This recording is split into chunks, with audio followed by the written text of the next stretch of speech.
Crown of the Ivory King is the final installment of the Dark Souls Lost Crowns Trilogy DLC, and I'm happy to say that it ends the game on a high note. As a quick recap, I was pleased with the unique level design and atmosphere of the Sunken King, but frustrated by the extreme difficulty of the Old Iron King. I also find the bosses to be largely a mixed bag with a few notable fights, but way too many reskins for my liking. Therefore, I was very relieved to find that the land of Eliam Lois was a fun playground to explore and scaled with just the right amount of difficulty that kept me on my toes, but was never unfairly difficult. Except for the last challenge gauntlet, but we'll get to that later. The Ivory King features some of the most unique level design the series has ever seen, and this alone makes the experience worthwhile. It's very old school in its approach, and you'll find yourself surprised by where certain pathways come out and how the level is connected. It feels, quite honestly, like the way the entire game should have been planned out.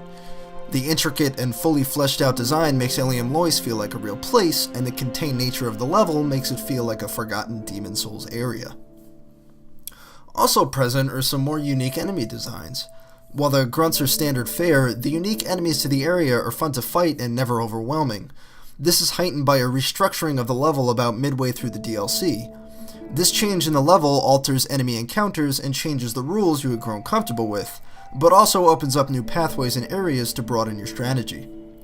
Crown of the Ivory King certainly feels balanced, if nothing else, and traversing the many parapets, basements, frozen villages, and snowy cliffs is a fun, thoroughly enjoyable experience. The only point the DLC falters is during the final challenge level.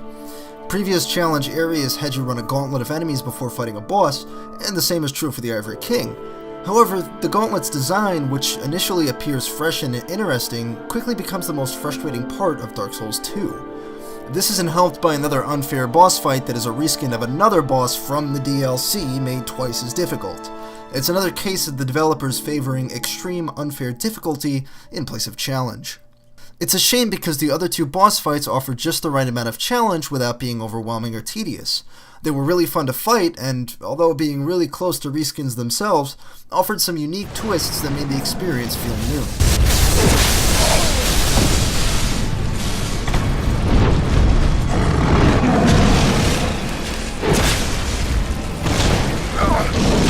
The Crown of the Ivory King is my favorite of the three DLCs, and is easily one of my favorite Dark Souls 2 areas.